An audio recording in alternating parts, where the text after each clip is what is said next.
Hello everyone, welcome back to the official YouTube channel of Exam Capital. Guys, आज की video में हम लोग बात करेंगे कुरुक्षेत्र यूनिवर्सिटी के एमकॉम सेकंड सेम यानी कि जो फर्स्ट ईयर का सेकंड सेम है उसके सब्जेक्ट्स के बारे में और उसके सिलेबस के बारे में। तो चलिए बात करते हैं सबसे पहले हमारे सब्जेक्ट्स के बारे में, पेपर कोड के बारे में। ठीक है, तो यहाँ पर हमें 6 सब्जेक्ट पढ़ने को मिलेंगे। इसमें सबसे पहला सब्जेक्ट है ह्यूमन रिसोर्स मैनेजमेंट, जिनको हम शॉर्ट में एचआरएम बोलते हैं, और उसका पेपर कोड है MC201। ठीक है, इसके आगे कोड भी दिए हुए हैं। और सेकंड सब्जेक्ट है इंटरनेशनल बिजनेस एनवायरनमेंट।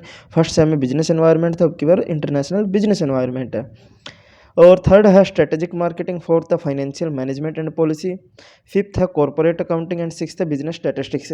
आपको एक इलेक्टिव सब्जेक्ट भी पढ़ने को मिलेगा, वो आपको डिपार्टमेंट वाले बताएंगे, आपके कॉलेज वाले बताएंगे कि आप कौन सा सब्जेक्ट सेलेक्ट करेंगे। ठीक है, तो सभी पेपर 80-80 नंबर का रहने वाला है और 20 नंबर की आपकी इंटरनल असेसमेंट रहने वाली है। तो इस तरह से आपका 100 नंबर का पूरा पेपर हो जाएगा।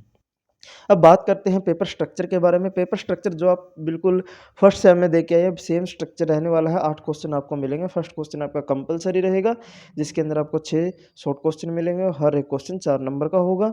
ठीक है, और इसके लिए आपको लगभग 3 घंटे का टाइम मिलेगा, और बाकी बचे हुए 7 में से आप कोई भी 4 क्वेश्चन कर सकते हैं और हर एक 14 नंबर का होगा। इस तरह से आपको पूरा 80 नंबर का पेपर हो जाएगा। तो चलिए बात करते हैं जो हमारा फर्स्ट जो सब्जेक्ट है ह्यूमन रिसोर्स मैनेजमेंट, उसके सिलेबस के बारे में। ठीक है, तो कोर्स कंटेंट की बात करते हैं तो सबसे पहले है ह्यूमन रिसोर्स मैनेजमेंट यानी कि HRM, उसका कंसेप्ट, उसका evolution, scope, importance, objectives and उसके फंक्शंस। ठीक है, तो ये तो जनरली जैसे कोई भी सब्जेक्ट है उसका हर एक सब्जेक्ट का आपको करना चाहिए और यही आपको पढ़ने को मिलेगा।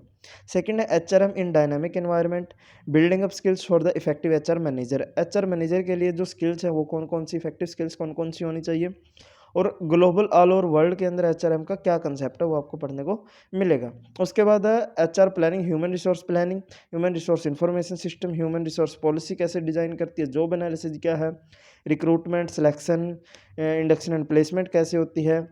देखिए जनरली ये आप लोग BCom में ही पढ़ के आ चुके हैं और काफ़ी हद तक 50-60% वही सिलेबस है। ठीक है, और सेकंड यूनिट है वो है वर्क फोर्स के ऊपर। वर्क फोर्स में आपको promotion, transfer, separation, employee training and executive development, career planning development, performance and potential appraisal, ये भी आप लोग पढ़ के आ चुके हैं। जैसे प्रमोशन का, ट्रांसफ़र का, ट्रेनिंग के चैप्टर आप लोग पढ़ चुके हैं। बेसिक आपका क्लियर है, थोड़ा सा एडवांस लेवल में मिलेगा। अगर कोई भी क्लास आगे चलती है तो उसका आपको एडवांस ही मिलेगा। ठीक है, तो आगे है empowerment, quality of work life compensation, nature and significance उसका कंपनसेशन का। उसके बाद है incentives and employee benefit, job satisfaction, job stress management. तो ये है आपका HRM का सिलेबस। ठीक है, बुक रेफरेंस दी गई है ठीक है, सॉरी, बुक रेफरेंस दी गई है। इसके अंदर आपको PDF में टेलीग्राम चैनल में प्रोवाइड करवा दूंगा, लिंक आपको डिस्क्रिप्शन में मिल जाएगा। अगर आप बुक लेना चाहते हैं तो एक VSP राव की बुक आती है, KSF थापा की भी बुक अच्छी आती है। ठीक है, हिंदी मीडियम के लिए शशि कपूर कुछ शशि के नाम से कोई राइटर है, उसके नाम से भी एक अच्छी बुक आती है। अगर आपको फॉरेन राइटर की चाहिए, MC ग्राहिल। ठीक है, ये फ़ॉरेन की नहीं है, कई सोचते हैं कि ये फ़ॉरेन की है। ठीक है, तो आप एक बार इसको देख लेना, वैसे जो आपका टीचर सजेस्ट करे वो आप देख लेना। ठीक है, सेकंड सब्जेक्ट है वो है हमारा इंटरनेशनल बिजनेस एनवायरनमेंट। पिछले सेमेस्टर में हमने international environment sorry business environment पढ़ा था, और इसमें हम इंटरनेशनल बिजनेस एनवायरनमेंट पढ़ेंगे। तो सबसे पहले क्या होगा, उसका कंसेप्ट ही होगा। इंटरनेशनल बिजनेस का कंसेप्ट क्या है, नेचर, इंपॉर्टेंस, स्कोप क्या है, और framework for analysing international business environment. ठीक है, कि अगर हम इंटरनेशनल बिजनेस एनवायरनमेंट को एनालिसिस करेंगे उसका फ्रेमवर्क कैसे होगा। उसके अलावा जो मेन एलिमेंट्स है, geographical, economic, socio culture, political, legal environment, multinational corporation. ठीक है, ये जो लीगल एनवायरनमेंट तक है ये इंपॉर्टेंट एलिमेंट्स है कि इसको किस तरह से इफेक्ट करते हैं, इनके बारे में आपको स्टडी करनी होगी। देखिए बुक्स में क्या है कि बुक्स में बहुत सारी चीज़ें दी होती हैं, लेकिन मैं आपको सजेस्ट करूँगा जिन स्टूडेंट्स को केवल पास होना है ना, जो सिलेबस के अंदर लिखा हुआ है ना, जैसे जियोग्राफिकल एनवायरनमेंट पढ़ना है तो वही पढ़ें आप, फालतू ना पढ़ें। जैसे इसके अंदर पॉलिटिकल है तो पॉलिटिकल पढ़े, नेचुरल नहीं है ना तो नेचुरल मत पढ़ो। बुक के अंदर क्या पता नेचुरल भी दिया हो। तो ये चीज़ें आपको ध्यान रखनी है जिन स्टूडेंट्स को पास होना है। हालांकि पास के अच्छे नंबर से पास होएंगे, जो आपका सिलेबस के अंदर लिखा है ओनली वही पढ़े, लेकिन उसको अच्छे से पढ़े। उसके बाद आता है मल्टीनेशनल कॉरपोरेशन, ये आप बीकॉम में पढ़ के आ चुके हैं। उसका नेचर क्या है, उसका रोल क्या है। उसके बाद है टेक्नोलॉजी ट्रांसफ़र, उसका इम्पोर्टेंस, उसके टाइप्स, फॉरेन इन्वेस्टमेंट, उसके नेचर, टाइप्स, बैरियर्स, ये भी आप लोग बीकॉम में पढ़ चुके हैं। ठीक है। उसके बाद आता है an overview of international economic institution, जो इंटरनेशनल इकोनॉमिक इंस्टीट्यूशंस हैं, डब्ल्यूटीओ, ठीक है, यूएन यूएनसीटीएडी, ठीक है। अनकेटेड बोलते हैं इसको, IMF, international monetary fund, world bank, generalised system of preference, international commodity agreements, ये आपको पढ़ने को मिलेगा। ठीक है, यहाँ पर ये 4 इंस्टीट्यूशंस दिए गए हैं। उसके बाद है regional economic cooperation types and rational, EU, NAFTA, Asian, SAFTA, ये आपको पढ़ने को मिलेगा। जो स्टूडेंट नेट के एग्ज़ाम की तैयारी कर रहे हैं, तो आपको मतलब जो हमारी फर्स्ट यूनिट है business environment and international business environment की, नेट के सिलेबस की, वो पूरा का पूरा इसके अंदर, ये जो सिलेबस है पूरा का पूरा उसके अंदर है। और जब फर्स्ट सेम में बिजनेस एनवायरनमेंट पढ़ के आए हो, वो भी कंप्लीट उसके अंदर है। तो इन दोनों सब्जेक्ट से मिलकर उसकी एक यूनिट बनती है, तो इसको अच्छे से पढ़ लेना, तो ये आपको नेट में भी काम आएगा। उसके बाद foreign exchange market, nature and participants, foreign exchange rates, determinant, foreign exchange rate किस तरह से डिटरमाइन की जाती है, एक्सचेंज रेट की अरेंजमेंट इन इंडिया, इंडिया के अंदर एक्सचेंज रेट किस तरह से अरेंज की जाती है। ठीक है, फॉरेन एक्सचेंज रिस्क क्या होता है, उसका उसका नेचर क्या है, उसकी मैनेजमेंट किस तरह से की जाती है। तो ये हमारा इंटरनेशनल बिजनेस एनवायरनमेंट। नेक्स्ट जो हमारा सब्जेक्ट है वो है स्ट्रेटेजिक मार्केटिंग। फर्स्ट सेम में आप लोग मार्केटिंग मैनेजमेंट पढ़ के आए और यहाँ पर आपको स्ट्रेटेजिक मार्केटिंग पढ़ना पड़ेगा। तो यहाँ पर सबसे पहले तो स्ट्रेटेजिक मार्केटिंग का कंसेप्ट क्या है और इसका जो पेपर कोड है वो 203 है, ये ध्यान रख लेना। ठीक है, वैसे पीडीएफ मैं आपको प्रोवाइड करवा दूँगा टेलीग्राम चैनल में। उसके बाद उसका कंसेप्ट हायरार्की क्या है, स्ट्रेटेजिक मार्केटिंग का स्ट्रेटेजीज का हायरार्की क्या है कंपनी का, स्ट्रेटेजिक रोल ऑफ मार्केटिंग क्या है, स्ट्रेटेजिक मार्केटिंग प्लानिंग प्रोसेस क्या है, मार्केटिंग प्लान क्या है, कॉर्पोरेट स्ट्रेटेजी डिसीजन क्या है, कॉर्पोरेट मिशन क्या है, vision goals objectives, corporate growth strategy किस तरह से डेवलप की जाती हैं, ठीक है, उनका इंपॉर्टेंस क्या है, ये सब आपको पढ़ने को मिलेगी। Resource allocation, business strategies and their marketing implications क्या है, ये आपकी फर्स्ट यूनिट है स्ट्रेटेजिक मार्केटिंग की। चलिए आगे है environmental analysis, internal environment, external environment, custom environment, ये आपको एक नया पढ़ने को मिलेगा। देखिए इंटरनल और एक्सटर्नल तो आप बिजनेस एनवायरनमेंट में पढ़ के भी आए हैं, लेकिन ये कस्टम जो है आपके लिए नया है। आगे है इंडस्ट्री एंड कंपटीटर एनालिसिस, किस तरह से किया जाता है, स्वोट एनालिसिस ये आप पढ़ चुके हैं, strength weakness opportunities and threats, portfolio analysis क्या होता है, मार्केटिंग सिगमेंटेशन क्या होता है, टारगेटिंग एंड पोजीशनिंग क्या है। मार्केट सिगमेंटेशन वैसे मार्केटिंग के अंदर आप बीकॉम में भी पढ़ा होगा आपने, चलिए नहीं पढ़ा तो आप पढ़ लेना, ठीक है। आगे है marketing strategy for new marketing entry, जैसे नई कंपनी है वो मार्केट के अंदर एंटर करना चाहती है, उनके लिए कौन कौन सी मार्केटिंग स्ट्रेटजी किस तरह से तैयार की जाएंगी, ठीक है। Marketing strategy for growth markets, जो मार्केट ग्रोइंग है उसके लिए मार्केट स्ट्रेटजी किस तरह से प्रिपेयर की जाएंगी, ठीक है। उसके बाद हम marketing strategy for mature marketing and decline markets, जैसे एक मार्केट अपने पीक पर है, जैसे यहाँ पर ना 3 मार्केट हैं, growth market, mature market and declining marketing, ठीक है। एक मार्केट ग्रो कर रही है, एक मैच्योर है और एक डिक्लाइन कर रही है, रिसेशन की तरफ जा रही है। तो इनके अंदर मार्केटिंग स्ट्रेटजी किस तरह से डेवलप की जाएंगी वो आपको पढ़ने को मिलेगा, ठीक है। लास्ट यूनिट है relationship between business strategies and marketing mix, ठीक है। Relationship between business strategy and marketing mix के अंदर क्या दोनों में क्या रिलेशन है। उसके बाद है marketing strategy implementation controlling marketing strategy क्या है। यह है हमारा मार्केटिंग स्ट्रेटजी का सिलेबस। बुक आप लोग फिलिप कोटलर की पढ़ सकते हो, उससे बेटर तो कोई बुक है भी नहीं है। बाकी नीचे दी गई हैं वो आप लोग देख लेना, पीडीएफ आपको टेलीग्राम चैनल पे मिल जाएगी। चलिए फोर्थ है हमारा फाइनेंशियल मैनेजमेंट एंड पॉलिसी, ये भी आप लोग बीकॉम के 5th सेम में पढ़ चुके हो। ठीक है, शुरू में क्या होगा, वही फाइनेंशियल मैनेजमेंट का कंसेप्ट क्या है, उसका मीनिंग क्या है, नेचर, सिग्निफिकेंस, सिग्निफिकेंस को ही हम इंपॉर्टेंस बोलते हैं, ठीक है। ऑब्जेक्टिव, स्कोप फाइनेंशियल मैनेजमेंट का, functions of financial executive in an organisation. उसके बाद आएगा time value of money. Time value of money क्या है, recent development in financial management क्या है, ये ज़रूर कर लेना भाई।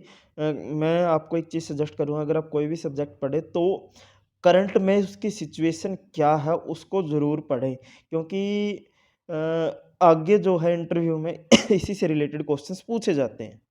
चलिए सेकंड यूनिट है फाइनेंशियल प्लानिंग क्या है, फोरकास्टिंग क्या है, फाइनेंशियल प्लानिंग एंड फोरकास्टिंग क्या है, उसकी नीड क्या है, क्यों जरूरत पड़ी, उसका इंपॉर्टेंस क्या है फाइनेंशियल प्लानिंग का।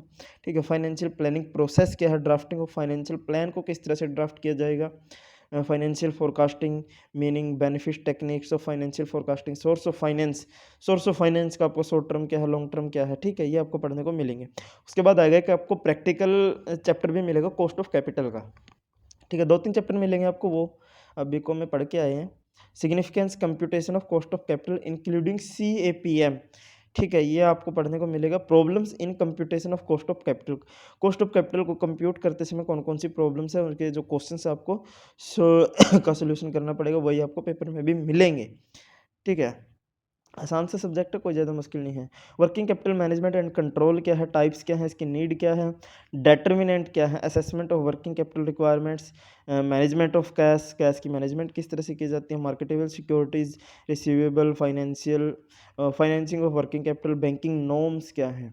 ठीक है, और लास्ट है कैपिटल बजटिंग डिसीजन, उसकी nature, importance, factor influencing capital expenditure decision.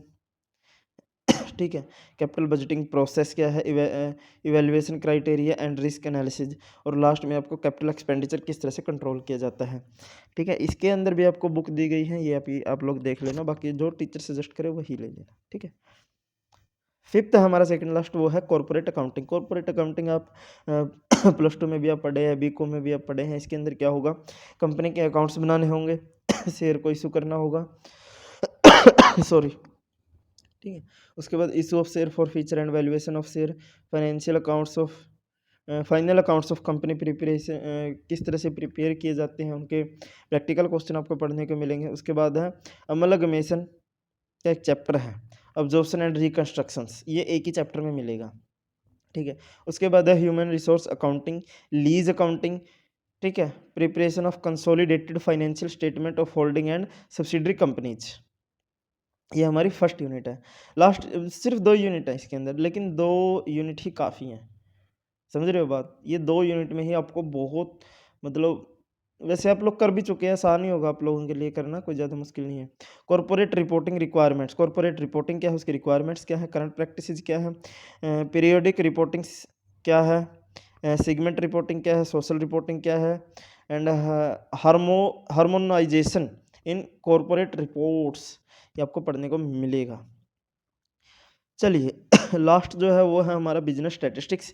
Statistics का जब मैं सिलेबस देख रहा था तो आई फाउंड दैट जो बीकॉम के अंदर आप थर्ड और फोर्थ के अंदर पढ़ के आए हैं ना, उन दोनों को कंबाइन करके यहाँ पर दिया गया है। ठीक है, जो आप वहाँ 2 सेमेस्टर में पढ़ के वहाँ यहाँ पर आपको वो 2 सेमेस्टर एक ही सेमेस्टर में पढ़ना पड़ेगा।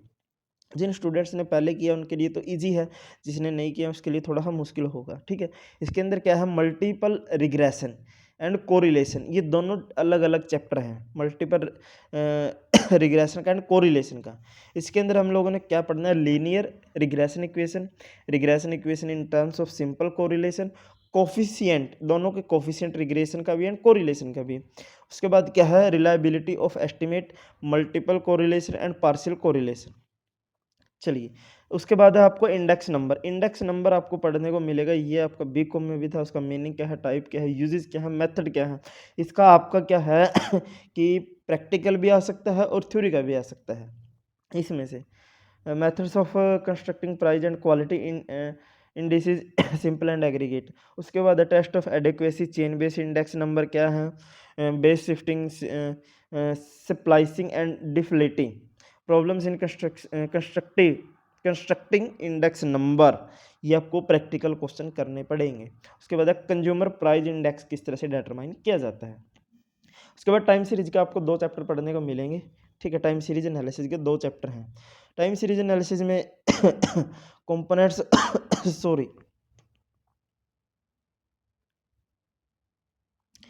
टाइम सीरीज एनालिसिस में components of a time series, models of time series analysis, additive and multiplicative methods of constructive seasonal index, adjusting time series data for seasonal variance. ठीक है, एस्टिमेशन ऑफ सीजनल वेरिएशन, उनको adjust करना, उनकी estimation करना seasonal variance का।